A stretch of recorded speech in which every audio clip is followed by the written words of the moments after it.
gran honor tener aquí a nuestro primer personaje internacional, Josep Salvatella, un gran amigo, una persona muy querida, español de nacimiento, colombiano también de corazón. Josep ha tenido la oportunidad de acompañar grandes proyectos en Colombia, como Bancolombia, como Ecopetrol, como Terpel, como Davivienda, como Grupo Aval.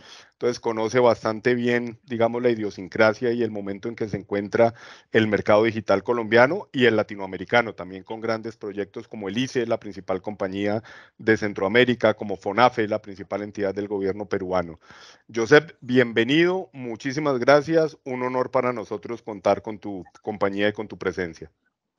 Buenos días, buenas tardes desde Barcelona, un placer estar con vosotros y agradecido de que hayáis contado conmigo para estas magníficas sesiones que seguro que os han sido de utilidad y que espero que la de hoy también. Vamos a intentarlo, por lo menos.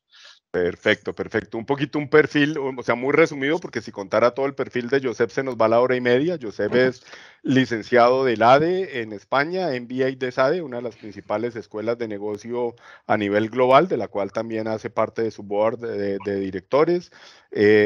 Fundador y presidente ejecutivo de Roca Salvatella. Roca Salvatella, una de las primeras compañías que a nivel Iberoamérica empezó a trabajar hace más de 15 años en los temas de transformación digital, cuando nadie hablaba de esto.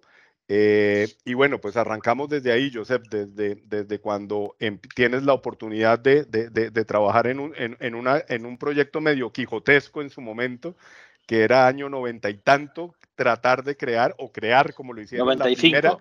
la primera universidad digital a nivel mundial. Entonces, cuéntanos desde ese momento, o sea, desde lo que fue esa experiencia cuando esto era con CompuServe. O sea, yo creo que aquí muchos de los que están aquí ni siquiera habían nacido de cuando nos tocaba conectarnos por teléfono, por la marcación, el famoso CompuServe. Entonces, cuéntanos cómo nace todo, cómo desde un proyecto de estos, y como lo dices tú bien, no venías de este mundo, venías del mundo de las ciencias económicas, o sea, no eres un programador, no eres un desarrollador de software. Que va. Exacto. Yo era director financiero en una multinacional del sector de una marca de ropa y la verdad es que tuve la suerte, ¿no? Yo siempre he sido inquieto y he hecho diferentes cosas, ¿no? Yo creo que al final lo que te define es más lo que has hecho que no lo que has estudiado, ¿no? Desde luego. Y tuve la oportunidad y la suerte de incorporarme a un proyecto que era absolutamente una locura. Nadie creía en ello. En el año 95, pues unos cuantos locos decidimos que se podía organizar y montar y lanzar la primera universidad virtual del mundo, ¿no? Y la verdad es que fue un proyecto muy retador. Ahí entendí, comprendí y visualicé las oportunidades de Internet. Eran aquellos momentos, como tú bien decías, Hernando, seguro que en la audiencia hay mucha gente joven y les sonará a una batallita de abuelo, ¿no? Pero eran aquellos momentos en que la conectividad y el ordenador estaban en un rincón de tu casa, si es que lo tenías, porque el nivel de penetración era muy bajo. Estaba en una esquina, en una habitación, en la zona de trabajo, ¿no? Que era una zona pues más o menos relativamente escondida de la casa. Y para conectarte pues tenías que aislarte del mundo, porque yo recuerdo que te pasabas un rato conectado y luego te llamaba tu madre y te decía, bro, ¿dónde estabas? Te estaba llamando y comunicabas todo el rato o no me cogías el teléfono. Y es que cuando conectabas el módem para entrar en conexión de datos, ¿no? Tenías que desconectar el resto de las conexiones que te conectaban con el mundo, por decirlo así, ¿no? Era como una especie de metaverso a la antigua, ¿eh? Pues, bueno, venimos de ahí.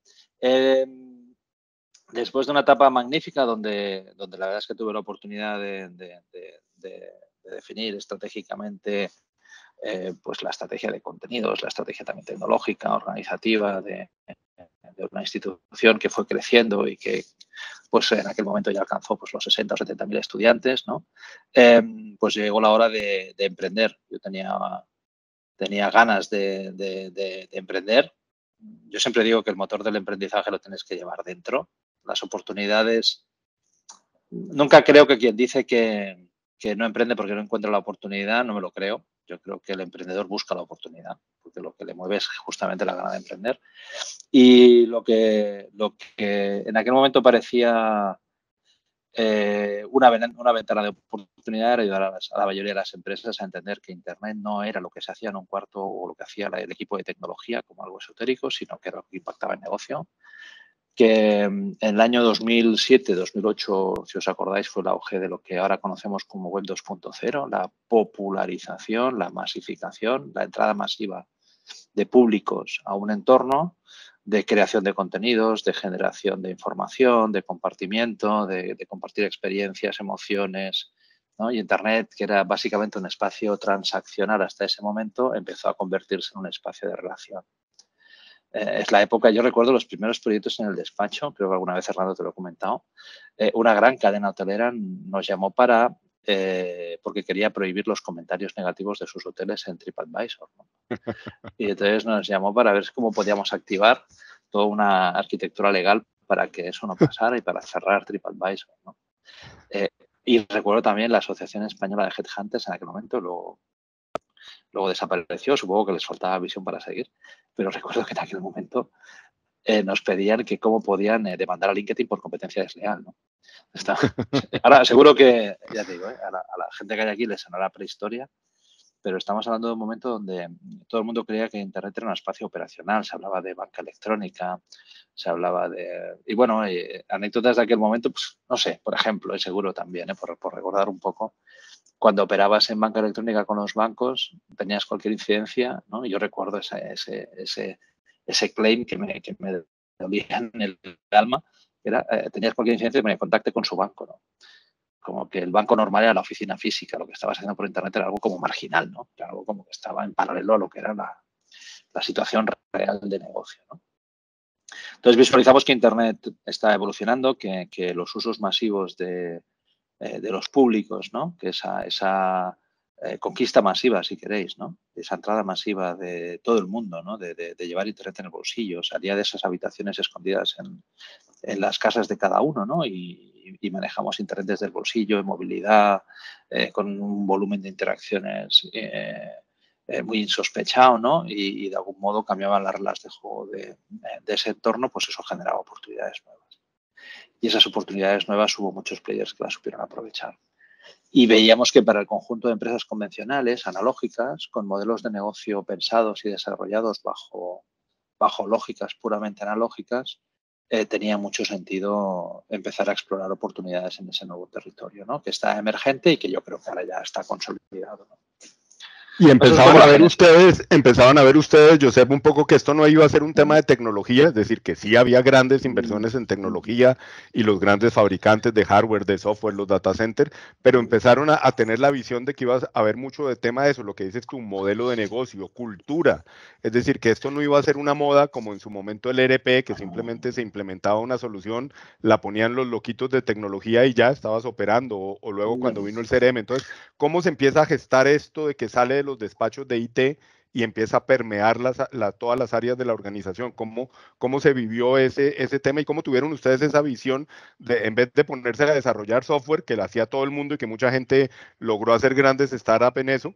Decir, hombre, la tecnología va a ir por un lado y van a venir grandes desarrollos, pero la gente del mundo análogo no siempre va a saber cómo utilizarla y cómo aprovechar los negocios. Un poco cuando empiezan Aquí hay a varias mirarlo. cosas, sí.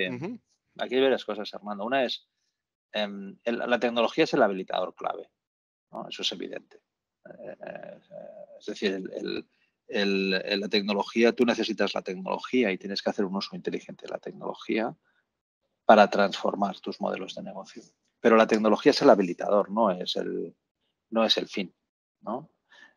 Tú tienes unas capacidades tecnológicas, unas posibilidades tecnológicas a tu alcance para imaginar, para pensar, para diseñar modelos de negocio nuevos, diferentes, para resolver problemas comunes de una forma completamente diferente. Y eso ataca a dos elementos que para nosotros son mucho más importantes que el uso de la tecnología, porque la tecnología es abundante, ¿no? Existe, es un habilitante clave, pero es un habilitante y es abundante. No hay ninguna limitación alrededor de la tecnología. Tienes que saber jugar con esas reglas de juego de la tecnología, pero la clave es cómo te imaginas el desarrollo de negocios y de modelos de relación con tus usuarios, con tus clientes, de resolver necesidades de tus públicos de una forma completamente diferente. Y en paralelo a eso también tienes que entender o tienes que visualizar que tu público ya está viviendo en un entorno con un alto componente digital, que ya está utilizando, todos nosotros utilizamos de una forma muy inconsciente la tecnología para comunicarnos, para relacionarnos, para hacer esta charla, ¿no? Que era impensable hace 20 años. O hacer este tipo de acciones era costosísimo, ¿no? Era muy complicado y ahora hemos levantado una call sin ningún tipo de problema, nos vamos a comunicar, pues, no sé, el volumen de personas que seamos, cada uno está en su franja y en su zona horaria, sin ningún tipo de problema. La tecnología es el habilitante, pero la clave es pensar en, uno, cuáles son los comportamientos que todos y cada uno de nosotros tenemos alrededor del uso de la tecnología y cómo esos comportamientos hacen que tengamos nuevas necesidades o que queramos nuevas propuestas de valor y nuevos servicios. Un par de datos, ¿no? Que en aquel momento ya empezaban a surgir, pero que cada vez son más evidentes, ¿no?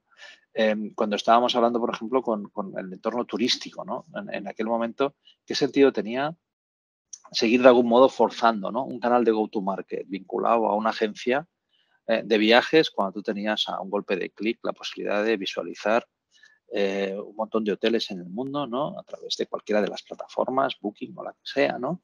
Y hacer la reserva en 3 clics. Eso te culturiza como ciudadano, ¿no? Como consumidor, te hace que tú empieces a gestionar tus asuntos de una forma completamente diferente. La compañía que no vea eso, que no visualice que su entorno, que sus mercados, que sus usuarios, que sus clientes tienen un componente cultural digital alto, que están haciendo un uso digital muy intenso, inconscientemente incluso de la tecnología que están usando. Les da igual, nadie sabe la tecnología que está detrás de un smartphone. No le interesa la tecnología que está detrás. Es el habilitador clave, pero a un usuario no le interesa. Lo que es interesante para los managers, para el negocio, es entender que ese habilitador existe, pero sobre todo entender que sus clientes, que sus mercados, que los mercados a los que aspiran están adoptando formas de comportamiento completamente diferentes. Por ejemplo, ¿no? Somos muy, o sea, nos molesta mucho la demora o no conocer, por ejemplo, una entrega logística donde está. Hay un tipo de incidencias, ¿no? Que resolvemos en nuestro entorno digital de una forma rápida, que se nos hace muy duro cuando una marca o una gran compañía es incapaz de resolvernos esas incidencias de una forma rápida como estamos acostumbrados a resolverlas de forma individual. En las corporaciones pasa muchísimo, ¿no? Muchas veces el entorno de trabajo del propio usuario, del propio trabajador, tiene más capacidades y más capacidad de reacción que el entorno corporativo, ¿no? Entonces, eso nos está educando a estar siempre conectados, a estar conectados en movilidad, a obtener respuesta rápida a lo que buscamos y a lo que precisamos, a encontrar el producto que queremos en el momento que lo queremos.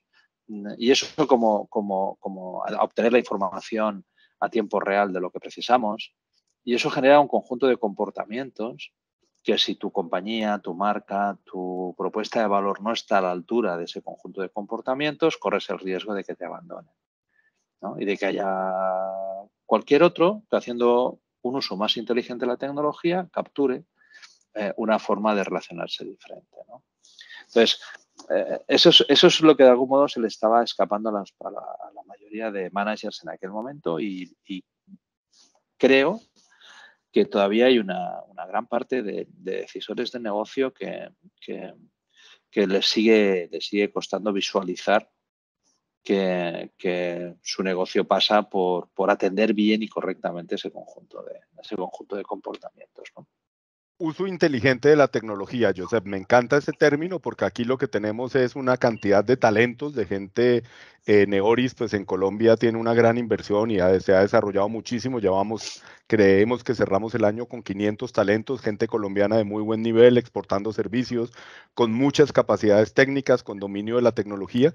Y al final el granito de arena que quisiéramos dejar de esta charla es eso, enseñarles a pensar fuera de la caja, es decir, cómo esa tecnología que dominan y que es tan importante y que cada vez sigan creciendo en ese tema, cómo logran entender y pensar en modelo de negocios, en ponerse en los zapatos de los clientes, emprendedores, en visualizar las oportunidades de negocio que el mundo trae, en animarse a emprender. Entonces, ese es el objetivo de la charla. Tú has preparado unos slides porque pues, normalmente a la gente le gusta tener como un orden de seguimiento en el tema y aquí nos podríamos quedar hablando tú y yo mucho rato, pero la idea es recorrer un poquito esos puntos que tú estás viendo de oportunidades de negocio que trae el futuro. Yo creo que esa es una visión muy importante y muy interesante de este tema. Mucha gente ve la tecnología como una forma de eficientar procesos, de recortar personal, de quitar papel. A veces cuando se dice digitalización es ya no hago un formato y simplemente lo tengo a través de la web, pero creo que uno de los temas muy interesantes es que tú siempre te has orientado a la visión positiva del mundo de Internet, es decir,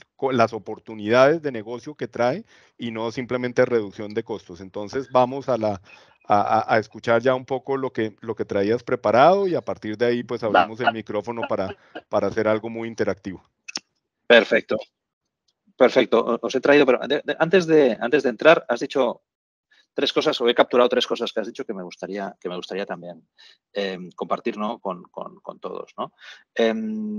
Yo creo que desde el punto de vista de las personas ¿no? que tenéis capacidad tecnológica y que tenéis un buen manejo, ¿no? Y que tenéis un alto nivel de capacidades y de competencias digitales, yo creo que tenemos el reto, ¿no? de convencer. Tenemos el reto de explicarnos mejor, de intentar ponernos en los zapatos de los equipos y de las áreas funcionales, de coliderar los proyectos de negocio, de incluso dejar, ¿no? espacio para que los propios negocios lideren proyectos, si quieres, de base tecnológica, ¿no? Es decir, yo creo que creo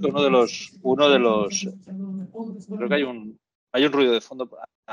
Creo que uno de los elementos clave también para poder evolucionar, una empresa, cualquier compañía, ¿no? Es que los que tenemos de algún modo, ¿no? una cierta visión de la tecnología, que seamos también capaces de ponernos en los zapatos y en la piel de quien está tomando decisiones y de quien está dirigiendo, si queréis, áreas funcionales. Esa hibridación a mí me parece que es imprescindible. Luego tenemos metodologías Agile que nos ayudan a hibridar equipos y tal, pero sobre todo yo te diría que el mindset, ¿no?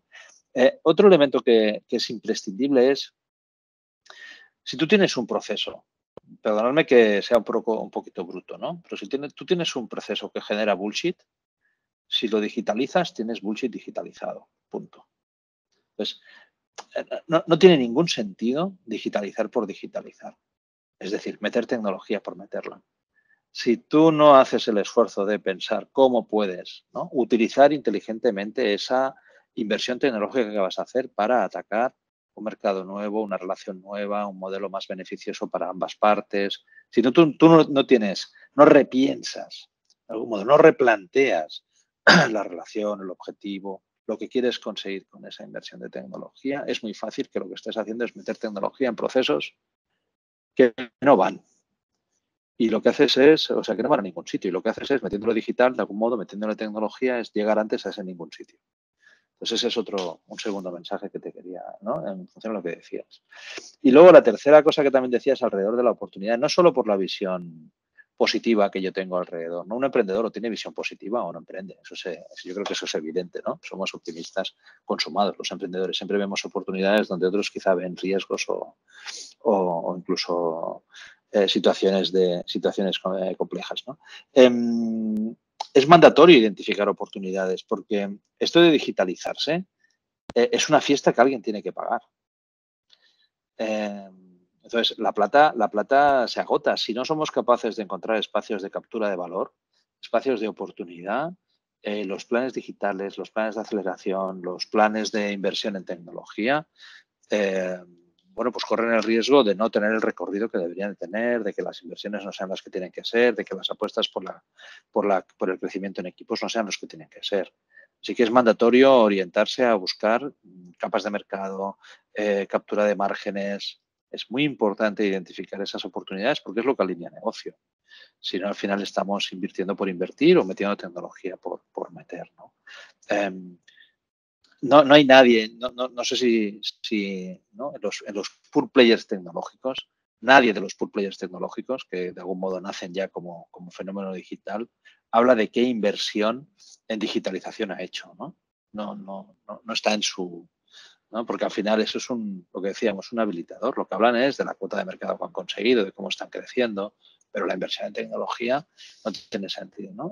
Y yo todavía oigo y leo muchos players convencionales que cuando explican el plan digital lo explican desde este año hemos invertido 10 millones en digitalización, este año hemos invertido, y tú piensas, ya, ¿y qué? ¿No? Lo que quiero ver es, ¿no? ¿Cuántos clientes estás atendiendo? ¿Cómo estás capturando valor de mercado? ¿Cómo estás mejorando tus márgenes? ¿No? Pero voy un poco a lo que os he preparado, simplemente para tener un frame, para abrir la discusión y tampoco mucho más, ¿eh? Quería compartiros, me voy un poquito si queréis, a lo general, ¿no? Pero quería compartiros 5 ideas de entorno, ¿no? 5 conceptos que creo que de algún modo dibujan o perimetran la situación actual alrededor del ecosistema digital y de lo digital.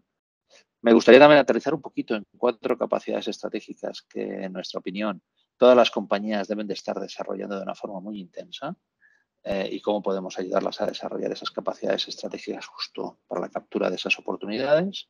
Y luego un pequeño modelo de aceleración y un poco de cómo jugar la partida desde un punto de vista más del management, ¿no?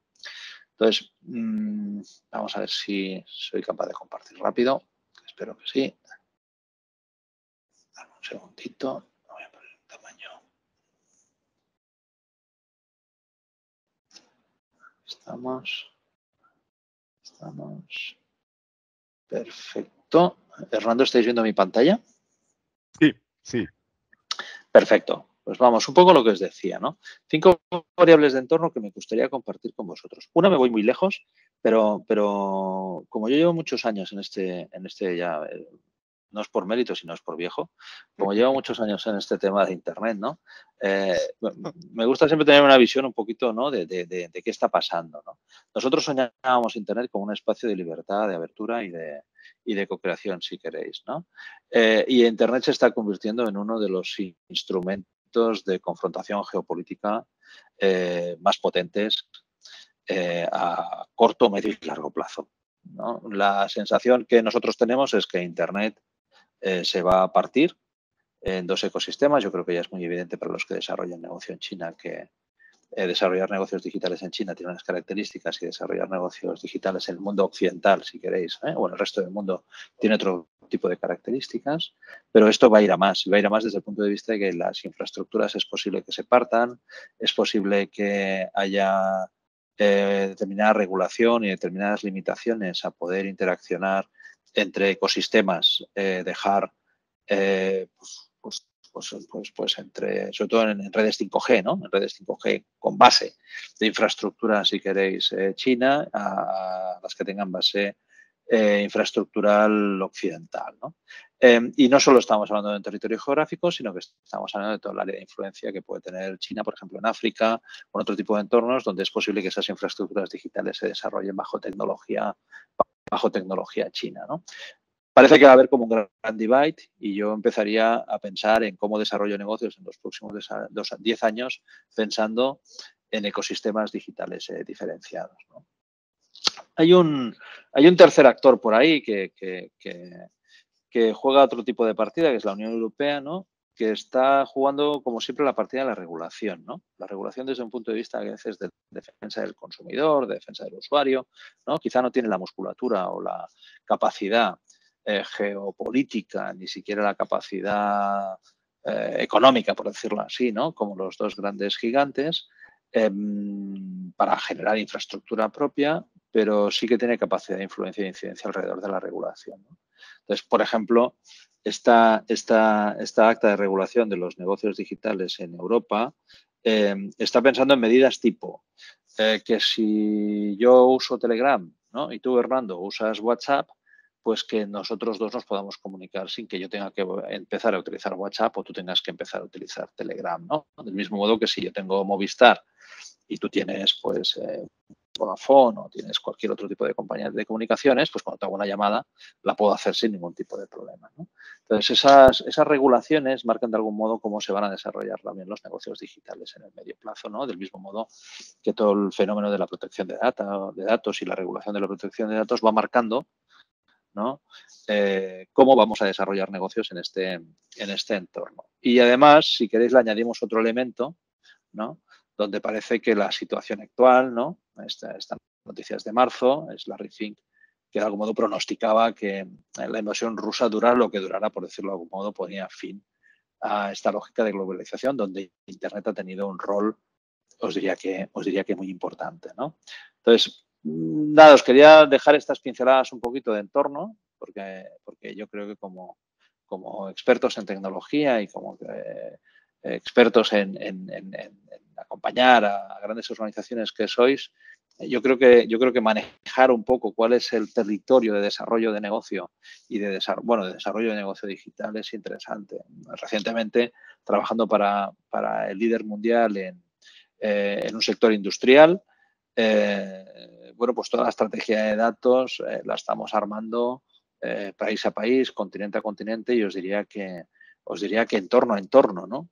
Porque las posibilidades de relación de datos entre nubes en Estados Unidos y nubes europeas no son evidentes, ni posibles, ni sencillas, ¿no? Bien, yo creo que entender que esto va a ir a más, que esto de algún modo se va a fragmentar, que no es como la Internet que habíamos pensado en el año 95, como un territorio de abertura y de democracia y de, si queréis, de una cierta lógica de libertad. Bueno, pues eso va a modular también cómo vamos a desarrollar negocios digitales en diferentes partes del mundo, ¿no? El segundo elemento que también quería compartir con vosotros, y seguro que estáis familiarizados con la terminología, ¿no? Y que enlaza también con lo que podemos hacer en digital. Yo creo que eso lo sabéis perfectamente. Es muy difícil, os diría que tendiendo a imposible, planificar a 3 años vista o a 4 años vista qué va a pasar con una tecnología en concreto.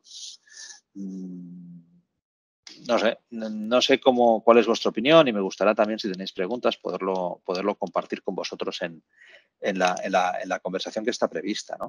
Pero yo sí os pongo sobre la mesa qué va a pasar con blockchain y con las digital currencies y con los NFTs y de algún modo, ¿no? Con estos elementos, ¿no? De transacción de intangibles en el entorno digital, pues en los próximos 6 o 8 meses, yo creo que nadie lo sabe. Todo el mundo visualiza que blockchain es una tecnología con capacidad disruptiva. Dónde y cómo va a cuajar esa tecnología disruptiva es algo que no sabemos, ¿no? Entonces, hoy más que nunca, y en el territorio digital más que en ningún otro territorio, la planificación estratégica está muerta. Solo tiene sentido tener una visión y una mirada a largo plazo, si queréis, estratégica y digital, y solo tiene sentido estar metido y empezar a hacer proyectos con un tipo de recorrido mucho más corto, ¿no? Proyectos que nos permitan estar aprendiendo cuál es la evolución de esas tecnologías que tienen capacidad disruptiva. Y esto enlaza mucho con el tipo de entorno en el que estamos, ¿no? Un entorno donde ya no podemos hablar de volatilidad, sino que estamos hablando de alta fragilidad, ¿no? Que os voy a contar yo, que tenemos una guerra abierta a 1.500 kilómetros de donde estoy yo ahora, ¿no? Te genera, pues, entornos que ya no hablamos de incertidumbre, ¿no? Hablamos de ansiedad, ¿no? Nadie sabe si este invierno en Europa se va a cortar el gas, si Rusia va a hacer un corte de gas en octubre o en noviembre, con lo cual puede poner en situación de alto riesgo la industria alemana, y sabéis que es el motor de Europa, ¿no?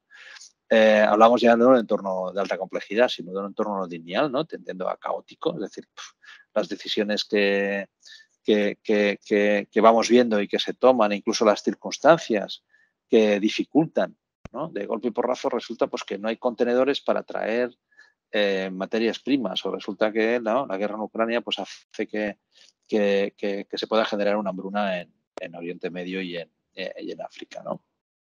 Y en un territorio donde ya es, más que hablar de ambigüedades, hablamos de incomprensibilidad, ¿no?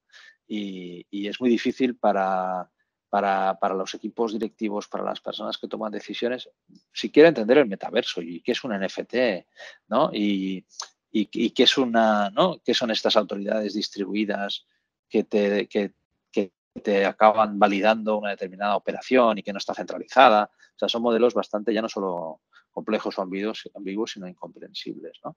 Y yo creo que ahí tenemos, ¿no? Entender estos elementos de cómo se están también tomando decisiones empresariales y acompañar a los directivos a la toma de esas decisiones y intentar clarificar, ¿no? Ni que sea por partes, ¿no? Determinados ámbitos, yo creo que eso aporta valor, ¿no? Pero es el segundo elemento de entorno que os quería compartir, ¿no? La tercera idea que también quería compartir con vosotros es que Internet se mueve de algún modo como por ciertas soledades, ¿no? Ahora estamos hablando de Web3. Cuando yo os hablaba de mis historietas de abuelete, ¿no? Os hablaba de Web 1.0, ¿vale? Al final es un entorno pues que ha habido unos cuantos que lo han hecho muy bien, pero ya nadie se acuerda de Netscape o nadie se acuerda de algunos de los players que en aquel momento lideraban esta Internet de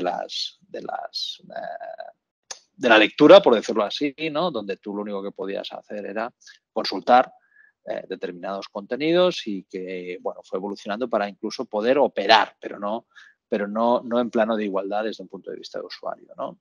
Como os decía, para el 2005, 6, 7 más o menos se produjo la eclosión de la 2.0. Estábamos hablando en la 1.0 de una Internet ocupada por 800, 1.000 millones, como mucho, de ciudadanos del mundo, ¿no? Que estaban utilizando de una forma más o menos pasiva Internet.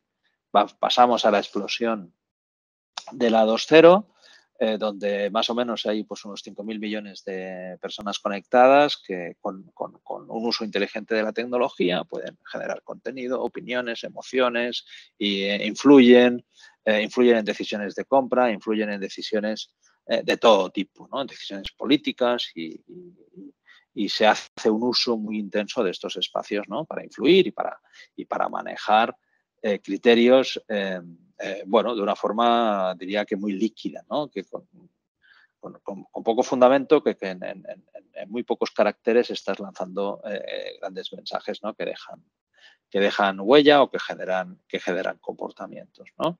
Una web 2.0 que nació como muy hippie, si queréis, si me lo permitís. No sé si alguien ha leído o ha visto el Blue Dream Manifiesto, que fue la génesis de la 2.0, que además es un movimiento que nació en Berkeley, ya os digo, a principios, justo después de la explosión de la burbuja de la 1.0, y que ha acabado pues en una 2.0 centralizada y dominada por grandes players que están tomando y sacando provecho de nuestras conversaciones y de nuestras interacciones, acumulando ingentes cantidades de datos y de tecnología asociada a la inteligencia de esos datos, ¿no?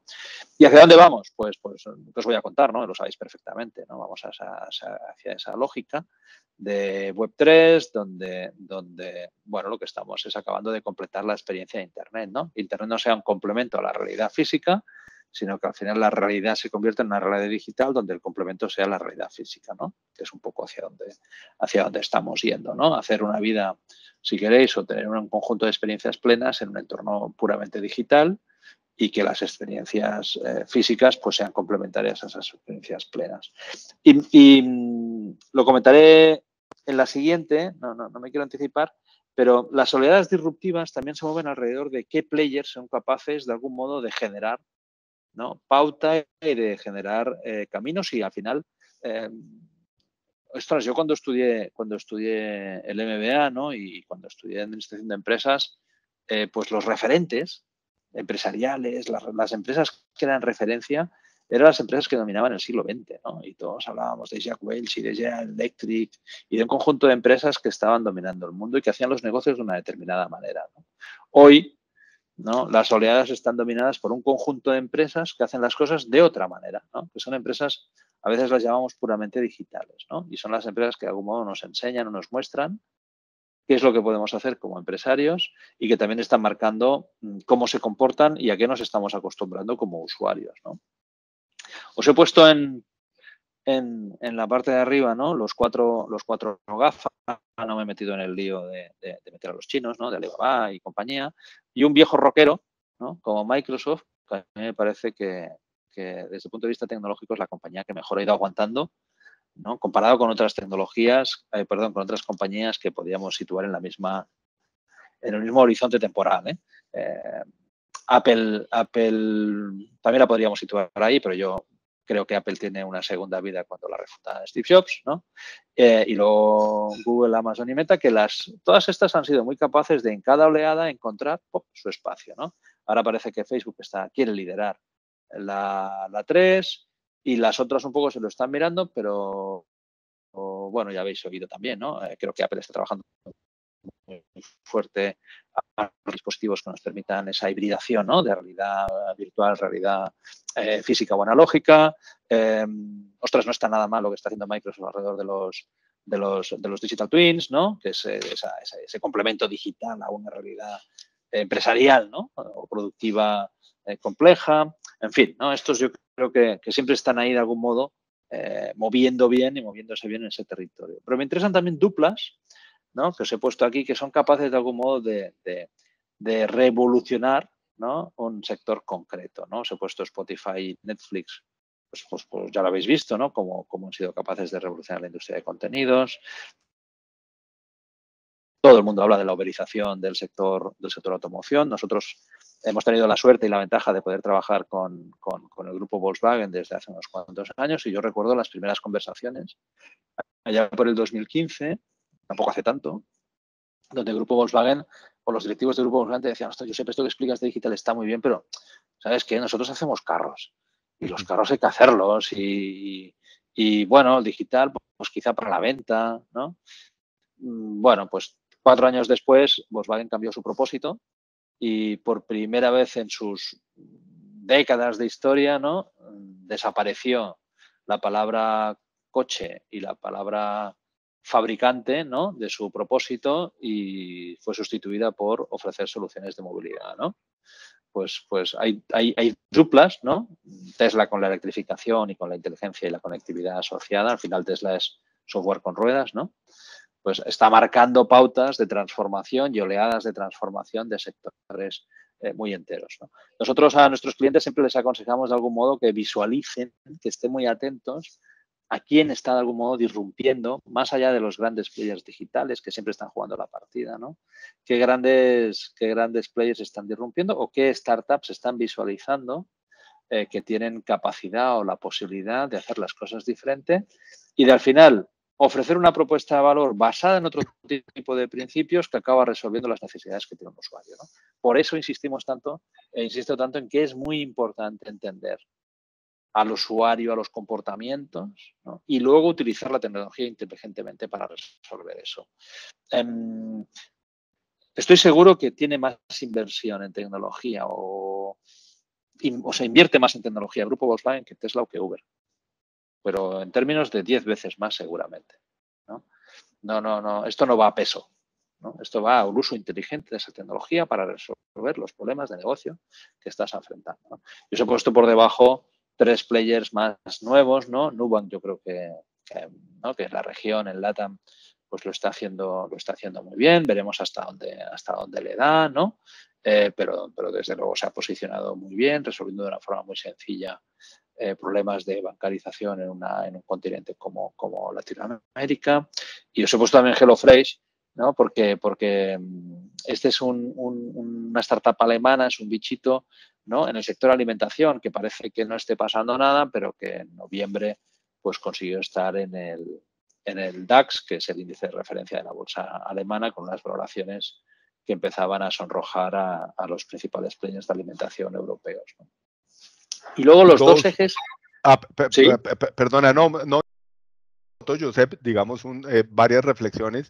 Una, ver un nombre de una empresa gestada por un colombiano. Yo creo que eso nos llama, digamos, a un orgullo y ver el tema. Y como decimos siempre, que aquí en el trópico no nacemos con succionador de neuronas y que soñarlo es empezar a creerlo. Entonces, así como hablabas de las empresas del pasado, de un Exxon, de un Mobil, de un General Electric, y que era casi imposible pensar que en Colombia o en Latinoamérica se pudiera crear este tipo de compañías, pues es un orgullo ver un Nubank, ver compañías de Argentina como un Mercado Libre, como un Globant, este tipo de compañías. Entonces yo creo que eso abre la mente. Claro, eso es muy bueno lo que dices, Armando, porque cada oleada genera cartas y cada oleada genera partida. Y la tecnología es accesible y no es especialmente cara. Así que si tú tienes mano nueva y tú tienes cartas nuevas, tú tienes la capacidad, me da igual donde estés, de generar un modelo de negocio que pueda disrumpir un sector concreto, ¿no? Y eso pasa más por atreverse, pasa más por una mentalidad, pasa más por una cultura, por una forma de mirar, por estar muy atento a oportunidades de mercado, a comportamientos de los usuarios, que no por la propia tecnología. Eso es clarísimo. Y otro logo ahí que me impacta mucho y que creo que es el único que sobrevive en las 3 fotos, como dices tú, el Rolling Stone de la tecnología. Microsoft, digamos, para nosotros es una gran apuesta.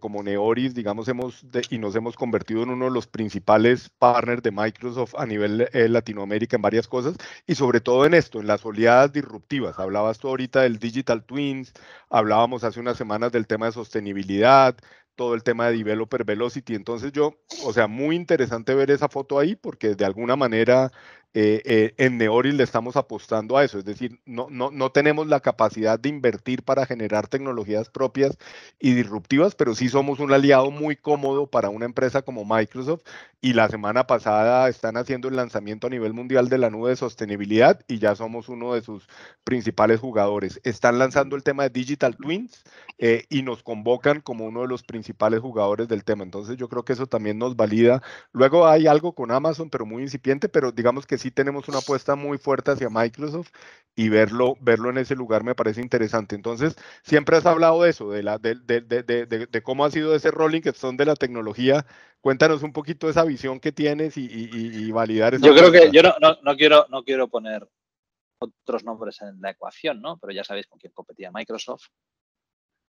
Y de algún modo como el único que ha sido capaz de aguantar las oleadas de los nuevos players, ¿no? Ha sido Microsoft. El resto, yo creo que evidentemente, ¿no? Todo el mundo está en la partida, ¿no? Pero creo que no con capacidad de liderazgo, ¿no?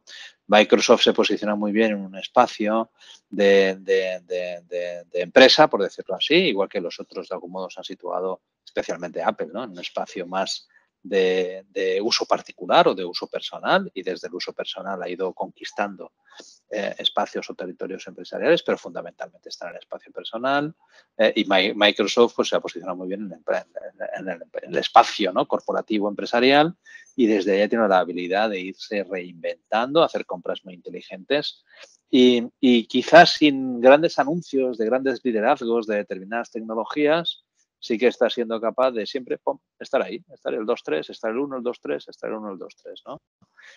Y yo creo que además tiene un magnífico liderazgo actualmente, ¿no? Y eso también explica muchas de las cosas alrededor de Microsoft. Pero yo quería también incidir en cuando estábamos hablando de esta tercera oleada, ¿no? Y os he puesto dos imágenes. Yo creo que hay, por un lado, ¿no? Cómo esta evolución, si queréis, de la web social, de esta web de contenidos, de intercambio, de emociones, de relaciones entre nosotros, ¿no? Va profundizando en ese espacio de la virtualidad, ¿no? En ese espacio que ahora le llamamos el metaverso, ¿no? Donde seguramente también habrá muchas opciones fallidas, ¿no? Creo que este espacio de la 3.0 se entiende muy bien desde el mundo del gaming. Yo creo que es donde realmente entiendes cuál es el potencial y entiendes muy bien cómo las personas, cómo los usuarios, cómo los clientes se diferencian, se realizan emocionalmente en ese tipo de espacios, ¿no? Una buena conversación con un buen amigo directivo de Volkswagen, ¿no? Hace unas semanas me decía: Josep, he entendido esto de la 3.0, ya lo he entendido. El otro día mi hija me pidió un bolso Louis Vuitton. Su hija tiene 14 años. Y claro, digo, hostia, un bolso Louis Vuitton, esto no me va a llegar, no me va a llegar. ¿No?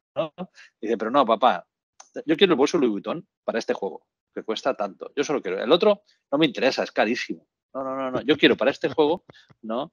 La réplica en el metaverso de ese bolso Louis Vuitton, porque es donde lo quiero tener. El otro no me interesa ir por la calle con ese bolso, ¿no?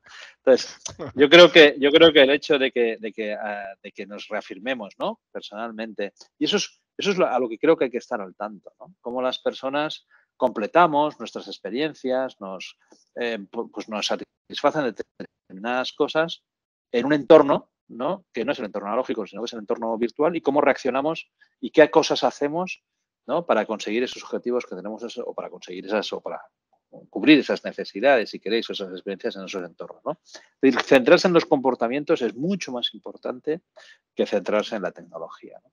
Y no quería dejar de lado, para mí, una tercera una segunda reflexión alrededor de si Internet ha evolucionado simplemente, si queréis, bastante más complejo, pero porque es un espacio que ha sido ocupado por 5.000 millones de personas, pues Internet va a evolucionar por narices cuando esté ocupado por 50 billones de dispositivos.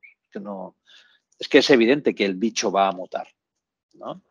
Y que el entorno digital que nosotros conocemos está mutando de una forma muy intensa porque todo el entorno físico se está digitalizando, ¿no? Que es esta oleada de la Internet de las cosas y del montón de dispositivos conectados a tiempo real, que de hecho va a hacer que de una forma completamente inconsciente estemos conectados, ¿no? El hub que hasta ahora lo ha explicado todo es el móvil, ¿no? A medio plazo, y yo creo que eso, si ¿no? Los que estáis en tecnología lo visualizáis perfectamente, sabéis tranquilamente que en unos cuantos años no necesitaremos el móvil para estar absolutamente conectados, ¿no? Y en cualquier momento y en cualquier lugar y en cualquier situación, ¿no? Otra cosa es si vamos a querer estar tan conectados, ¿no? Pero ese es otro debate.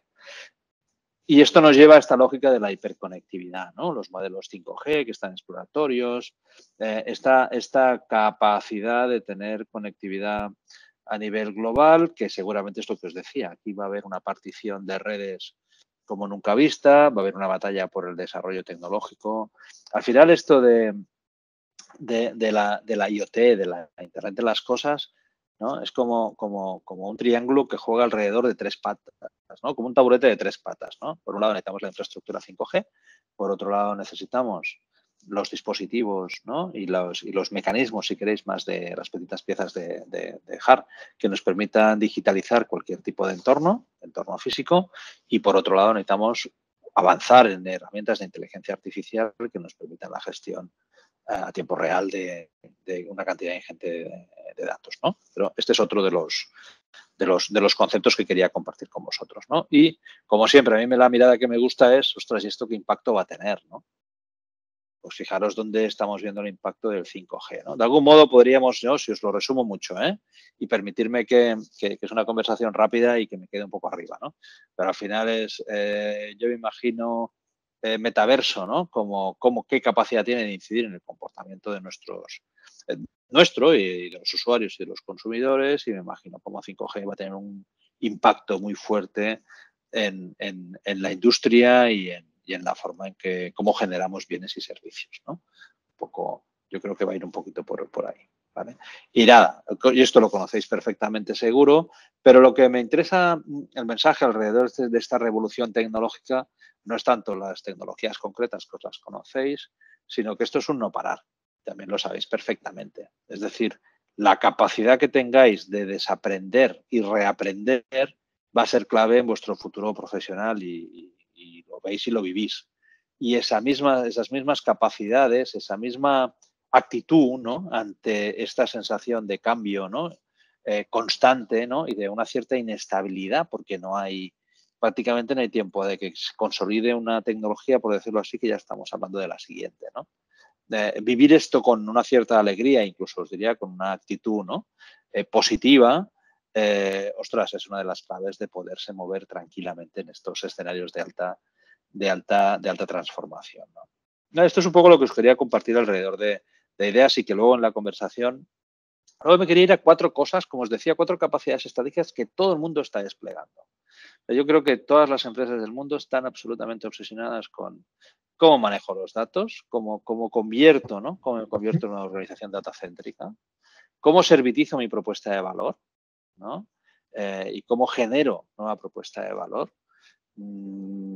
Cómo insiero, ¿no? Cómo mi organización es una organización innovadora, ¿no? Y qué ecosistema de alianzas genero para que me permita ir más rápido, ¿no? Yo creo que son 4 vectores desde un punto de vista de capacidades estratégicas que todas las compañías están intentando atacar, ¿no? Me voy un poquito a la parte de los datos, si queréis, porque además seguro que es un tema de estrella para vosotros, ¿no? Solo quería compartir en este viaje, ¿no? de las organizaciones, de las compañías, en convertirse en datacéntricas, en manejarse, ¿no? En saber manejar la cantidad ingente de datos, e incluso en empezar a datificar sus modelos de negocio, sus modelos de relación, para poder ser más eficientes y para poder ser más inteligentes generando servicios y generando ventas y generando mercado, ¿no? Los dashboards de información, toda la inteligencia asociada, ¿no?, a los modelos de relación con cliente es una de las claves. Me permito compartir con vosotros el frame con el que nosotros trabajamos modelos de IoTización, que es cómo empiezas a servitizar un entorno que está empezando a crecer exponencialmente, que es el entorno B2B, este entorno especialmente en entornos más fabriles, si queréis, más de producción tangible, cómo están empezando a digitalizar su producto, ¿no? Y están jugando con un trinomio que a mí me parece muy, muy interesante, que lo hablaremos un poquito en la parte de servitización, que es como juego con ese trinomio de producto, servicio, experiencia, ¿no? Y luego os haremos una pequeña pincelada y también en la conversación, si queréis, lo hablamos, ¿no? Y finalmente, al fin, la historia de los datos ya sabéis cuál es y lo conocéis perfectamente. Es cómo trabajamos, ¿no? Aquí yo os ofrezco la metodología con la que nosotros estamos trabajando estos temas, ¿no? Pero que al final lo que me interesa es el caso de uso, ¿no? Es cómo a través de los casos de uso yo puedo estirar y puedo realmente activar esos almacenes, esas nubes de datos, esos lagos de datos que yo ya he sido capaz de generar, cómo realmente los exploto, ¿no? Cómo busco casos de uso que me estén dando ventaja competitiva. Por eso, otra vez, la obsesión con la oportunidad, ¿no? La obsesión con el mercado, la obsesión con el cliente, ¿no? Y al final, cómo los construyo a través, pues, del journey y de mis modelos de relación, ¿no? Porque al final la inversión que haga en datificar, la inversión que haga en construir esos data lakes con los que yo quiero, ¿no?, generar un activo de desarrollo de negocio a futuro, ¿cómo lo muevo, no? Lo tengo que mover alrededor de múltiples casos de uso que me ayuden a generar ventaja competitiva, ¿no? Y evidentemente lo que os decía, ¿no? El segundo elemento donde está todo el mundo intentando buscar ventaja es cómo soy más rápido generando novedades, generando diferencias en el mercado, ¿no? Y este trinomio que os decía, ¿no?, especialmente, por ejemplo, en un entorno como el de Volkswagen, con el que trabajamos, un coche y un diseño cuesta lo que cuesta generarlo y alrededor del producto tú tienes unos determinados tiempos. Yo puedo ser más rápido sobre un producto básico si lo que empiezo es a generar determinadas soluciones, ¿no?, más basadas en software.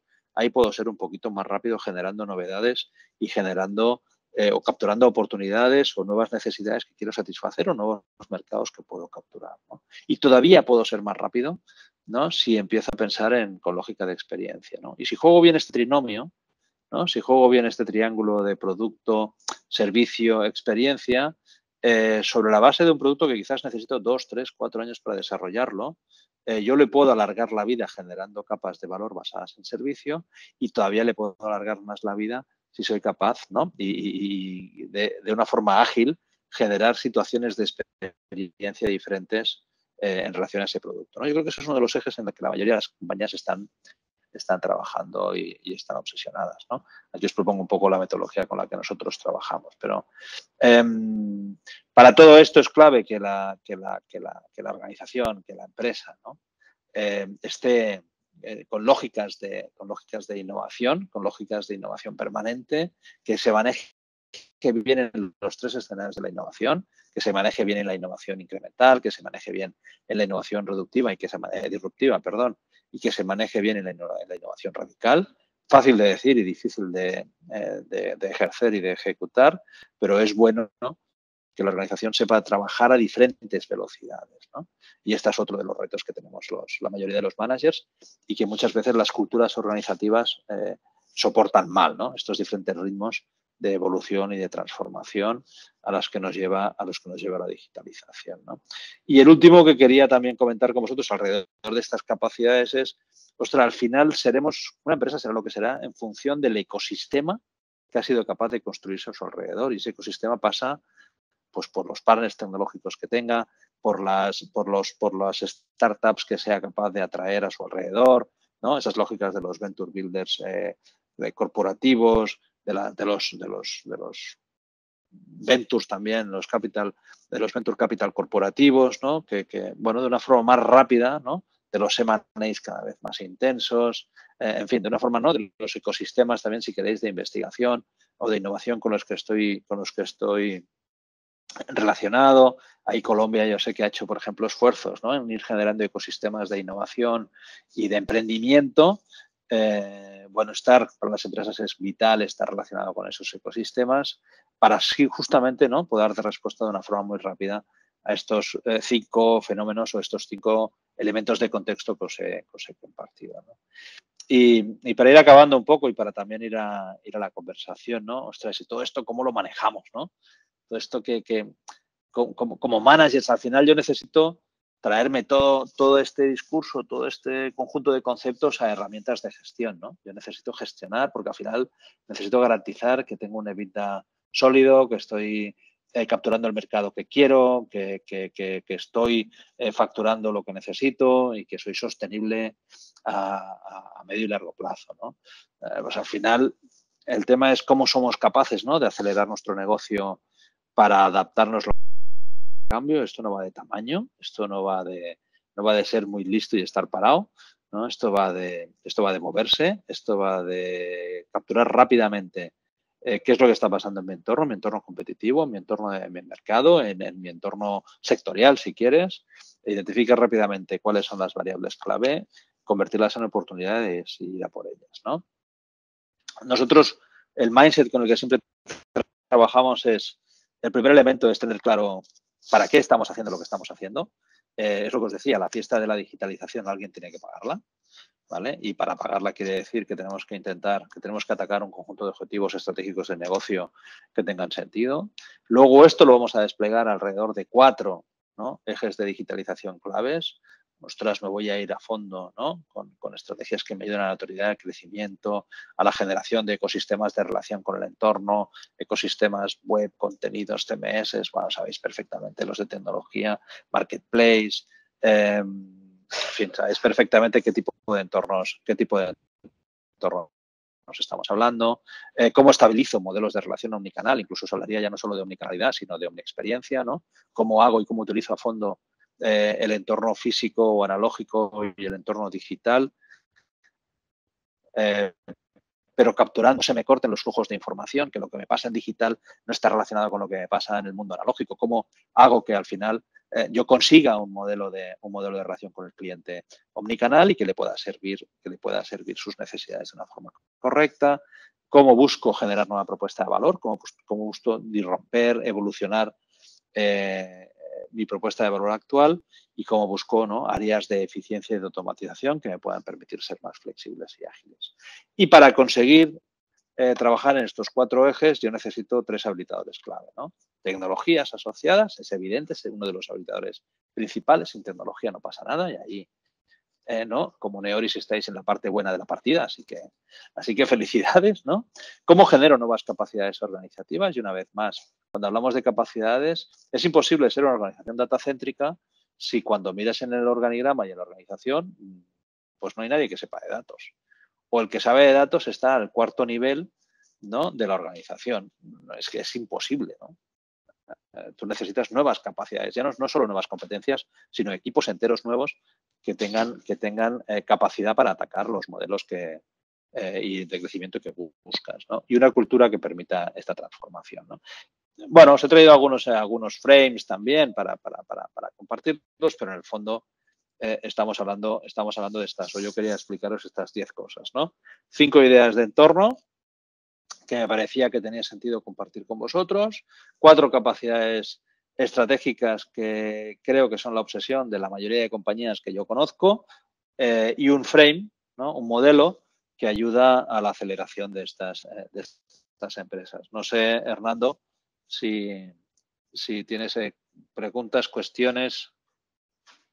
Nada, yo sé, por mi parte absolutamente espectacular, es decir, agradecerte la presentación, tu compañía, la visión, el optimismo que nos irradias con esto. Yo llevo pues más de 5 años oyéndote casi que a diario, con lo cual, y todavía me sorprendo de ver estas grandes posibilidades que da, y de verdad como los clientes todavía están en pañales en lograr entender estas posibilidades que el mundo digital les trae y les va a traer, y sobre todo lo que siempre has dicho, una frase que me encanta, cómo capturar valor, ¿no? Cómo estas metodologías y cómo este tipo de cosas ayudan a capturar valor. Yo creo que aquí ya no es de hacer plata, de generar utilidades, sino es realmente generar y capturar valor, y sobre eso espectacular. Pues yo muy agradecido por tu compañía, por tu tiempo, por la ilustración que nos has dado, Y nada, pues la promesa es abrir debate para todo el equipo y para todos los invitados y a partir de este momento pues se abre el panel de preguntas. Entonces, hay una que nos la habían hecho desde la semana pasada, con lo cual creo que será la primera. Milton, tú desde la semana pasada ya tenías una inquietud, con lo cual abres plaza preguntándole a Josep las inquietudes que tenías acerca del tema de agilismo. Hola, buenas tardes, ¿me escuchan? Buenos días. Sí, perfecto, perfecto. Perfectamente. Buenos días, pues, primero, mil gracias por el espacio, por compartir tu visión y tu conocimiento desde que se planteó esta sesión y unido quizás con algunas cosas que he venido revisando.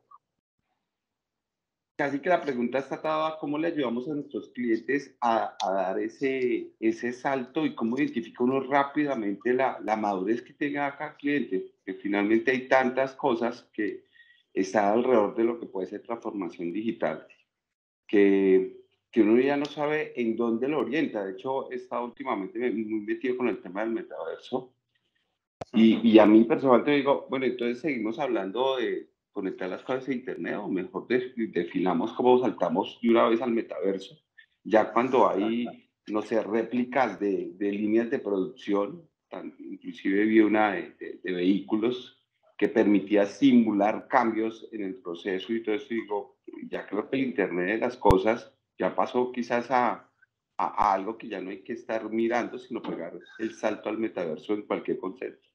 ¿Qué opinas ahí? Mira, Milton, yo creo que una de las dificultades mayores que tenemos, ¿no?, cuando estamos dando apoyo a nuestros clientes, es que lo que les estamos aconsejando es que tengan diferentes frentes abiertos a la vez. Y eso las organizaciones convencionales lo llevan muy mal, porque sus modelos de generación de caja y sus modelos de generación de negocio es muy de foco. Es decir, yo fijo, ¿no?, un tema concreto, pongo foco en ese tema y a base de hacerlo cada día mejor y de ser muy radical, ¿no?, desde un punto de vista de que no me despisto de eso, yo capturo negocio, ¿no? Y claro, nosotros les estamos proponiendo que eso está bien, pero que eso lo tienen que combinar con actitudes, si quieres, más exploratorias, ¿no? Más de empezar a investigar, empezar a visualizar nuevas formas de desarrollar negocio que quizás no están más maduras o que no están tan maduras como las formas convencionales. Y esa es la gran dificultad que tenemos, ¿no? Para hacer eso, yo creo que la primera recomendación es, uno, trabajar desde un punto de vista de empezar a fijar objetivos, ¿no?, y horizontes de desarrollo de negocio que tengan ritmos de trabajo diferenciados. Y entrar en una cierta terminología. Yo no quiero hablar del metaverso, no quiero hablar de Web3 en ninguna compañía, sino hablo primero de qué vamos a buscar, qué objetivos tenemos y hacia dónde queremos ir como compañía. Nosotros estamos apoyando en determinados temas al grupo Volkswagen y a otros en temas de metaverso. Pero para mí lo primero es entender, ¿no?, bien claro qué objetivos tienes este año, dónde quieres llegar en 3-4 años, qué tenemos a medio plazo, y entonces a partir de ahí yo te deconstruyo, si quieres, lo que significa el verso o puede significar el metaverso para ti o esta Web3 para ti, y empezamos a ver cómo lo puedes explorar, qué te va a dar de resultado a corto plazo y qué te va a dar de resultado a medio o largo plazo. Porque tampoco no puedo acompañar a ese directivo diciéndole que haciendo una acción en el metaverso va a conseguir los resultados de este año, porque eso va a ser imposible, ¿no? Entonces tengo que combinar eso. Entonces la respuesta es, Milton, uno, tener muy claro siempre, estar muy enganchado, muy pegado a los objetivos de negocio y estratégicos de esa compañía. Y dos, ayudarles a gestionar, que es muy múltiples realidades a la vez y múltiples ritmos de compañía a la vez. Y eso es lo que peor llevamos y lo que peor llevan los managers, ¿no? Porque en el fondo están gestionando como varias compañías en una, ¿no? Tienen que gestionar el modelo de negocio tradicional que les sigue manejando y llevando plata a la caja. Y eso es importante que no pare, porque al final es lo que nos paga las facturas a todos y es lo que nos paga los bonos a todos, ¿no? Y en paralelo hay que empezar a trabajar en la exploración, ¿no?, también articulando modelos de management y de gestión claros, pero hay que empezar a poner sobre la mesa lógicas más exploratorias. Y por último te diría que hay el gran reto que tenemos al manejar, ¿no?, esos objetivos estratégicos de negocio y esos diferentes ritmos y velocidades de la compañía, es que todo eso además lo tenemos que hacer a mayor velocidad de lo que lo venimos haciendo. La explotación tiene que ser más rápida y la exploración tiene que ser más rápida, ¿vale? Y ese es el otro gran elemento, ¿no? ¿Cómo les ayudamos a ser más rápidos, ¿no? Y ahí es donde entran en juego las metodologías, la hibridación de equipos, poner al servicio de esas compañías equipos con altas capacidades, y es un poco, ¿no?, donde podemos aportar muchísimo valor. También hay que convencerles de que los partnerships no tienen que ser partnerships para generar, de algún modo, para trabajar en procesos o en partes de negocio maduras, que es a lo que están acostumbrados. O sea, suelen externalizar, por decirlo así, ¿no? Grandes compañías suelen externalizar territorios maduros de sus operaciones, ¿no? Que eso está bien, pero eso no es lo que tienen que hacer. Seguramente tienen que empezar también a externalizar territorios de exploración, donde con otros partners y con otro tipo de capacidades pueden ser más rápidos, ¿no? Así que yo te lo resumiría en objetivos, diversidad desde un punto de vista de que van a tener que manejar varios negocios en uno, ¿vale? Y velocidad, ¿no? Para mí son un poco las tres variables en las que les podemos ayudar. No sé si te contesto, Milton. Sí, claramente. Muchas gracias, Josep. Josep, con Milton en algún momento hay un compromiso, Milton, de los muchos clientes que maneja un cliente que comparte contigo en Costa Rica, que por temas de confidencialidad no puedes mencionar, pero yo creo que es un ejercicio espectacular, es decir, ese cliente que se tiene desde Costa Rica, donde se está trabajando desde Roca Salvatella en ayudarle a pensar los nuevos modelos de negocio y cómo un Neoris, que es su proveedor tecnológico, puede llegar a implementar eso, porque puedo estar diciendo una barbaridad, pero yo creería que hoy en día es muy difícil pensar en un nuevo modelo de negocio que no lleve detrás una implementación tecnológica, un nuevo Es modelo imposible. operativo, ¿no? Yo creo que no hay, o sea, no por correo, por cartas, o por eso no se puede hacer todo yo creo que lleva un tema. Entonces, yo creo que eso nos da un valor enorme y ojalá en el momento que ya puedas poner encima de la mesa esos nuevos modelos de negocios. Milton, me ha tocado tenerlo amarrado porque dice, yo quiero hablar con Josep, yo quiero ver cómo está viendo este cliente, y creo que sería un modelo muy interesante, pero bueno, cuando esté avanzado y el modelo de confidencialidad te lo permita, estaríamos en eso. Bueno, excelente, Milton. Milton ganó premio por esta pregunta, tiene ya desde la semana pasada, entonces en el tema. Bueno, seguimos con preguntas abiertas. ¿Quién más quiere intervenir?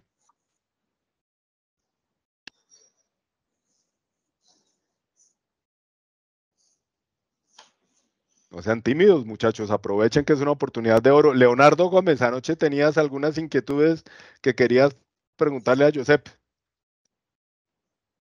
Pero lo que pasa es que pueden aburrirse porque es de fútbol. ¿Cómo va a ser el fútbol en el metaverso? Es decir, qué estás pensando? ¿Cuál es el futuro del fútbol en el metaverso o qué estás pensando? Yo sé, yo tuve la fortuna de tener una charla ahí contigo específica del tema del Barcelona y sé que aquí hay muchos futboleros en esta audiencia.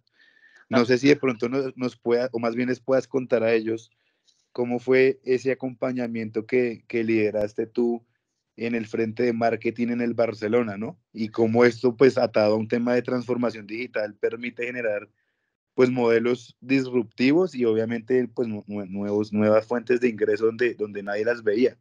Esa me gustaría de pronto compartirla con ellos. Sí, hay dos, seguimos. Nosotros, el Barça es mi club, ¿no? Y eso ya es lo primero, por decirlo así, ¿no? Nosotros trabajamos con el Barça desde hace bastantes años y seguimos trabajando con ellos. Crucemos los dedos porque el contrato acaba el 30 de junio y creo que la próxima semana ya firmamos la renovación y está todo encarrilado, así que no quiero gafarlo, ¿no? Pero llevamos muchas temporadas trabajando con ellos en la optimización de su ticketing, ¿no? El proyecto empezó pues desde la definición de lo que os decía de oportunidad, ¿no? Al final el Barça, como tantos otros clubs en su día, Todo el tema del ticketing digital lo tenían absolutamente, bueno, tenían subcontratado, es decir, consideraban que no tenían las capacidades para desarrollarlo y al final, pues, oye, se llegaba a un acuerdo con un partner que le ponía una plata encima de la mesa y ya, ¿no? Y la explotación, pues, del ticketing, el partner, pues, manejaba, ¿no? Si obtenía más, pues mejor para él, y si obtenía menos de la plata que había puesto, pues peor para él, ¿no? Nosotros les ayudamos a internalizar a todo el proceso de internalización porque visualizamos que había una posibilidad muy fuerte de capturar más valor incluso del que el propio player, del que el propio partner estaba haciendo.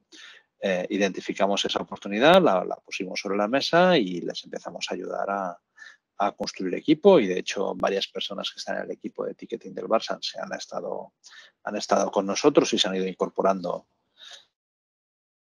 a ese aumento, ¿no?, de capacidades propias internas y hemos tenido la suerte de que hasta la pandemia, ¿no?, el COVID ya sabéis que ha cambiado mucho las reglas de juego de estos temas, pues hasta la pandemia el Barça era el equipo del mundo que generaba el equipo de fútbol del mundo que generaba mayor valor de caja en ticketing, ¿no? La forma de acompañarlos pues ha sido esa. Yo creo que es bueno lo que os decía, si al final tú identificas que puedes capturar un objetivo de una forma mejor, pues empiezas a poner recursos para atrapar ese objetivo, ¿no? Eso es un poco lo que les ofrecimos. Y hay una cosa que todavía no os puedo explicar porque teóricamente empezamos en septiembre y tenemos que tener el contrato firmado, que todavía no lo tenemos, pero yo creo que todo anda por buen camino. Y bueno, hay un tema de innovación en el que también estaremos metidos alrededor de la construcción del nuevo Spy Barça que se llama, que es, al final sabéis que el Barcelona está construyendo un estadio nuevo, la inversión es altísima, se está hablando de unos 1.500 millones de euros y es una oportunidad brutal para repensar qué es lo que pasa no solo en un estadio, sino en un entorno y alrededor de una actividad, ya no siquiera os diría de un entorno físico, ¿no?, sino de una actividad deportiva. Perfecto. ¿Alguna Gracias. pregunta más? Bueno, mientras se animan, están hoy muy tímidos. Ah, bueno, perfecto, ¿no? Ya veo varias manos. Don Omar, bienvenido. Dale. No, dale. No, primero agradecerles también ahí por el espacio, José. Interesante toda la información y muy enriquecedora para pues todo lo que hacemos acá en Neori. Yo quedé pensando un poquito y más que en una pregunta, es como una confirmación para yo tenerla y seguramente algunos compañeros más clara. Y es que mencionabas de que a raíz de todos estos cambios directivos, de estas oleadas, las empresas tienen que empezar o tienden a que las planeaciones estratégicas ya no sean a un largo plazo, porque la tecnología va cambiando muy rápidamente y esa estrategia pues no está correlacionada a esos momentos. Y que por el contrario pues tenemos que tener una visión mucho más cortoplacista bajo todos estos catalizadores, ¿no? Tecnología, capacidades organizativas, una cultura de transformación. Yo quisiera, en ese contexto, tener claridad si es que las empresas, pues que nos dedicamos a tecnología, ya tienen que pensar esa planeación estratégica, ya ni siquiera un año, sino seguramente tener, no sé, ahí es donde me quedó una zona gris. Ya no nos deberíamos dedicar a pensar en un año, 2, 3, 4, 5 años, sino que si bien sin perder una visión hacia dónde va la compañía, sí tener temas más concretos, planes operativos, sin perder la estrategia, por supuesto, pero ya más operativos, más concretos, porque es que el ritmo tecnológico definitivamente no está. Claro, habrán clientes, y lo decía Milton, que no van a esa misma velocidad, es una variable a considerar, pero desde el ámbito más empresarial, ¿cómo cambiaría la forma de pensar estratégicamente? Fíjate, yo creo que completamente de acuerdo contigo. Lo único que matizaría es la visión no puede ser a corto, la visión tiene que ser una visión de largo. Tiene que ser, ¿no?, la visión, el propósito, ¿no? Al final los fundamentos estratégicos son imprescindiblemente a largo, ¿vale? Desde un punto de vista de qué es lo que quiero hacer y para qué estoy aquí, ¿no? que es un poco, ¿no?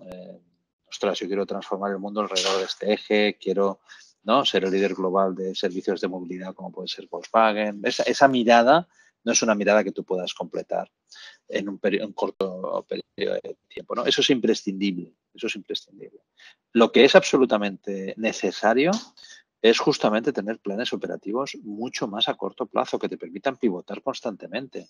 Porque es que las variables de entorno, claro, yo creo que hay que irse un poco, es que a veces yo creo que nos confundimos, coño. La planificación estratégica nace en los años 50 en un entorno, ¿no?, global de bloques donde había muchos riesgos, si quieres, ¿no?, de confrontación entre los dos bloques, pero el entorno era muy estable en cada uno de los bloques, ¿no? Eran como movimientos muy estables. Y tú en ese modelo donde tú de algún modo lanzabas productos al mercado, ¿no?, y ibas capturando oleadas, ¿no?, de consumo nuevo, pues era relativamente fácil, ¿no?, definir y planificar cómo ibas capturando esas oleadas. Y ahí nace la planificación estratégica, que además viene, ¿no?, pues muy vinculada a la planificación militar de toda la vida, ¿no? Y es cuando se pone en auge en esos años, ¿no?, estas lógicas de planificación y de planes a 3, 4 años, ¿no?, donde teníamos el objetivo 1, el 2, el subobjetivo 3 y sabíamos en marzo del 2024 perfectamente lo que iba a pasar. Eso hoy no tiene sentido. Necesitamos planes operativos más rápidos. Y como tecnólogos necesitamos también ofrecer delivery, ofrecer soluciones que permitan la consecución de resultados más rápidos. Y necesitamos atacar proyectos de calibre, seguramente con visión de 3, 4 o 5 años, pero con entregas mucho más cortas. El negocio no nos puede esperar 2 años a que entreguemos un puñetero entorno. Es que no puedes, que se va a morir por el camino, ¿no? Entonces ahí es donde nosotros también tenemos que hacer, donde tenemos también el reto, ¿no? Porque al final una de las cosas que pasa, y lo veis, cuando las grandes compañías empiezan a entender y a proyectar y a priorizar los elementos de digitalización, las áreas de IT se convierten en un megacuello de botella, ¿no? Y de hecho, ¿no?, tienen colas de desarrollo que les podrían ocupar los próximos 3 años. Ahí es donde tenemos que atacar. Eso no puede ser. Eso tenemos que ser más ágiles resolviendo esos temas. No nos podemos perpetuar y tenemos que repriorizar proyectos de tecnología y no nos podemos perpetuar en esos proyectos y tenemos que ofrecer softwares más ágiles. Tenemos que ir también a modelos más de OPEX y quizá menos de CAPEX. En fin, ahí hay que empezar también a combinar, ¿no? Porque no, si no, al final la falsa promesa de valor que hacemos es que se digitalizan porque han cambiado el RP. Y ostras, ¿no? De cambiar el RP y poner la última versión a digitalizarse, hay un trecho, ¿no? Hay un trecho. Sí, yo creo que nuestra misión es justamente ser muy ágiles utilizando las tecnologías que les van a dar más retorno a corto plazo y empezar a pivotar alrededor de eso. Porque es que, ¿qué escenario? Es lo que te decía, tú imagínate, ¿no? Es que no tenemos ni puñetera idea de qué va a pasar en octubre o en noviembre. ¿Y qué escenario? Claro, entonces, ¿qué vas a planificar? Tú tienes que tener una visión y un propósito que te permita garantizar que vas a ser sostenible en los próximos años y tu compromiso de algún modo, ¿no? De no solo de sobrevivir como empresa, sino de ser exitosa, y eso está claro. Pero luego, ¿cómo vas a llegar a eso? Ostras, es un día a día, es un ongoing muy, muy, muy, muy permanente, ¿no?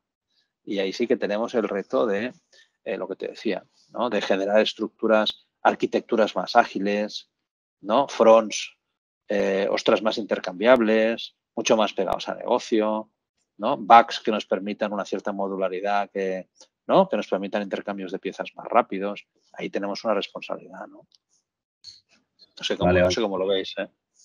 No, sí, definitivamente y yo creo que el conocer ese negocio de nuestros clientes al mayor detalle posible, pues va a permitir precisamente identificar tempranamente alternativas antes de que la competencia también las identifique, Sí, ¿no? Porque pues estamos también en ese canibalismo un poco en esta nueva era digital.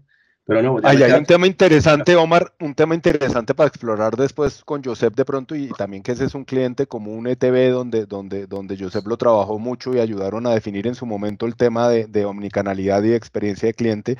Y hay un concepto de Josep que me encanta y es las diferentes velocidades a las que tiene que ir la organización. Yo creo que, es decir, estamos acostumbrados a que TI va a un ritmo lento, tiene que apropiar el presupuesto, sacar un contrato marco de 4 años, y un poco lo que decía Josep, vas a TI y tienen un backlog de más de 5 años, con lo cual si verdaderamente traes algo nuevo de metaverso, de cómo debería empezar a ETB pensar el metaverso, por poner cualquier ejemplo, eso debería ser un tema que se haga de una manera diferente, que vaya a una velocidad diferente, que haya un equipo en la organización pensando en eso. Yo creo que ese es un reto bien interesante para nosotros, de cómo empezar a abordar eso con los clientes, decir, óyeme, bien, tú, listo, los 5 años de backlog que tienes de desarrollo, aquí está mi fábrica, aquí voy a estar contigo.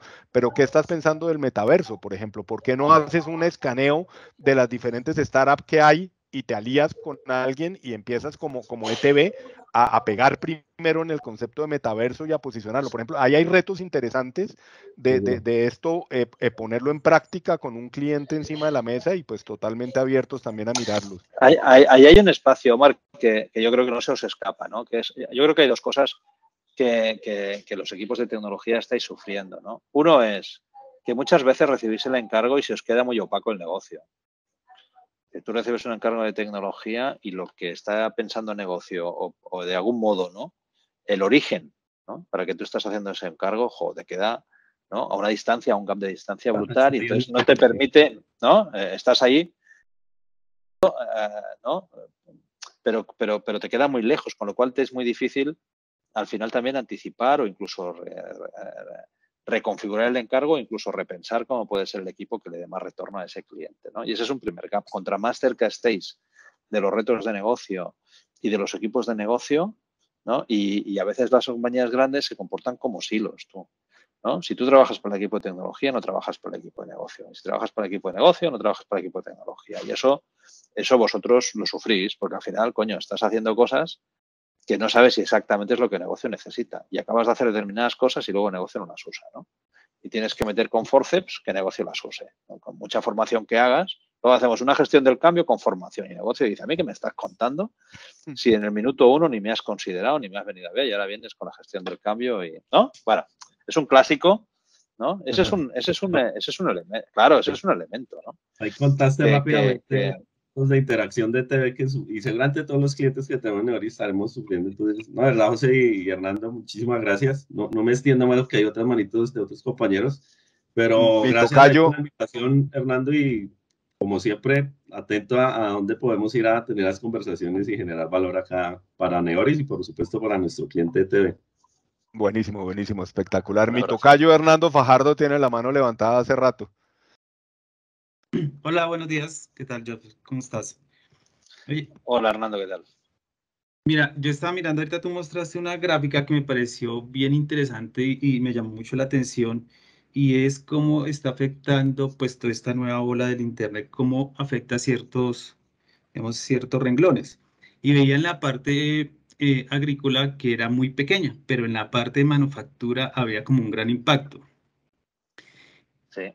Y no vi, pero no sé si es que se está incluido, pero es un punto de vista muy personal, y yo considero que el tema de innovación y todo el tema tecnológico, si bien va a una velocidad bien súper acelerada, considero que en la parte de sostenibilidad y teniendo en cuenta pues que este planeta está que saca la mano, no vi como muy incluida esa parte, o no sé si está inmersa en alguna otra parte, de cómo llevar todo este avance en temas de sostenibilidad que son bien relevantes hoy en día. Sí, la slide a la que te refieres, de algún modo, lo que está midiendo, lo que está pronosticando, más que midiendo, sí, porque no es de algún modo el impacto, ¿no?, en las industrias o en los sectores tradicionales, es decir, cómo 5G va a impactar, ¿no?, generando nueva propuesta de valor en esos sectores, ¿no? De hecho, la pregunta que haces es muy interesante y la reflexión que haces es muy interesante, porque fíjate, tampoco hablamos de movilidad, tampoco hablamos, ¿no? No hablamos de sostenibilidad, O sea, no hablamos de nada de lo que realmente es relevante en este momento, ¿no? ¿Por qué? Porque todavía los estudios y muchas de las proyecciones que hacemos, las hacemos con mentalidad de sociedad industrial, ¿vale? Entonces, en términos de sociedad industrial, nosotros dividimos las industrias en función de lo que producen, ¿sí? Y no en función de lo que sirven, ¿no? O de realmente los usos que necesitamos o de los fines que necesitamos, ¿no? Yo necesito soluciones de movilidad, yo necesito soluciones de sostenibilidad, yo necesito soluciones de seguridad, yo necesito soluciones de confort, ¿no? Yo necesito soluciones de salud, ¿sí? ¿Me explico? Entonces, es totalmente cierto, la proyección, ¿no? Sigue estando construida con parámetros de sociedad industrial. Entonces, 5G, que era el caso concreto que yo te mostraba, o en general la digitalización, es un instrumento, en nuestra opinión, clave para poder empezar a atacar temas de sostenibilidad, ¿no? Y lo vamos a ver, y de hecho en Europa tenemos de algún modo planes, veremos a ver si somos capaces de desplegarlos, ¿no? Y propuestas de inversión muy ambiciosas para tener proyectos, ¿no? Que se muevan alrededor de ese eje de sostenibilidad, ¿no? Aquí, por ejemplo, estamos empezando a trabajar con algunos clientes. De hecho, antes de ayer tenía una conversación con uno de ellos para empezar a generar, pues eso, ¿no? Wallets de intercambio de energía, ¿no? Es decir, creo que vamos a, ¿no? De estos elementos exploratorios, Armando, que comentábamos hace un momento, ¿no? Pues estábamos hablando con una compañía energética que ya visualizan en España, por ejemplo, tú no puedes acumular energía, ¿no? Tú no puedes autoconsumir y acumular energía, ¿no? La regulación es así, tú puedes generar energía, pero la tienes que servir a la red, ¿no? Te tienes que poner de acuerdo con quien la distribuye para servir a la red y que luego te haga un descuento, etcétera, o te la compre, o etcétera, etcétera, ¿no? Pero tú no puedes tener placas solares, tener una batería y almacenar la energía que estás generando con tus placas solares y enviársela a tu primo, ¿no? Eso no puedes hacerlo, ¿no? Pero eso se hará. Eso se hará porque tecnológicamente es factible, ¿no? Porque esos wallets de intercambio de energía ya existen y eso pasará, ¿no? Y hablando, por ejemplo, de estas experiencias exploratorias, lo normal sería que empezáramos a explorar modelos de negocio basados en esas lógicas de autoconsumo, ¿no? Y de peer-to-peer en temas energéticos que nos garanticen la sostenibilidad, ¿no? Absolutamente de acuerdo contigo, Hernando. Y la tecnología tiene un rol ahí y tiene un papel. Ok, claro, exactamente. Vale, gracias, Joseph. De nada, Hernando. Bueno, si alguien más quiere aprovechar una última pregunta. Nada, estamos entonces muy en tiempo. Les dejo la dirección de web de Roca Salvatella. Ahí encuentran muchos papers, muchos temas de información, temas de tendencia. Josep suele publicar muchísimo en las redes, en YouTube. Entonces, pues totalmente abiertos en cualquier momento, cualquier inquietud, cualquier idea, cualquier exploración, en seguir avanzando y pues ahí seguimos. Josep, de verdad que muchísimas gracias. Un honor haber contado con tu compañía esta hora y media y pues interesante esa visión del mundo, interesante esas oportunidades que este mundo digital nos trae y las metodologías me encanta eso de cómo capturar valor. Yo creo que ese es el reto de todos, ¿no? Cómo ayudarle a nuestros clientes a capturar valor y cómo jugar nosotros un rol muy importante en eso. Pues espero que al equipo esto le haya traído luces. Yo creo que eso era la idea de una forma de pensar diferente, unos retos para emprender. Entonces, nada, yo creo que ahí vemos comentarios de gran parte del equipo dándote las gracias y bueno, muy chévere y totalmente abiertos. Un placer y gracias por invitarme a estar este ratito tan agradable con vosotros. Cuidaros mucho.